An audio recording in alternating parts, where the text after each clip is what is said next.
আসসালামু আলাইকুম। আশা করি আপনারা সকালে ভালো আছেন। আসলে ভাই, এই বাংলাদেশে কি হইতেছে আপনারা নিজেরাও জানেন না। এগুলো নিয়ে খোঁজ খবর রাখেন না। যেমন মনে করেন, এই যে আমাদের ছোট বোন আসিয়াটা ৮ বছর বয়সে হয়ে ৩ জনের কাছে ধর্ষণ হয়েছে। তাও আত্মীয়।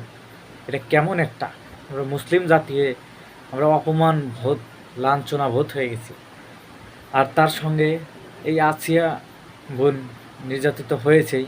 আর এখনকার আর ১৪০০ বছর আগেকার সেটার তফাৎ আলাদা। সেই সময় এই নাস্তিক কি দিয়েছে দেখেন।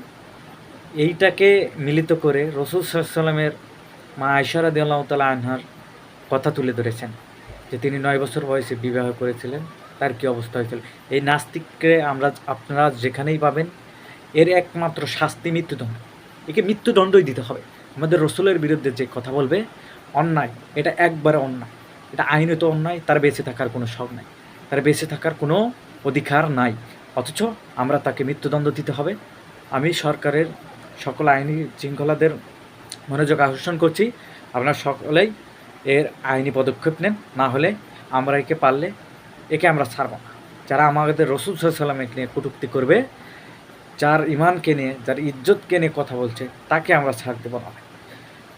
একে এর একমাত্র উপায় তাকে মৃত্যুদণ্ড দাও, তাকে মৃত্যুদণ্ড দিতেই হবে। এটাই আসল।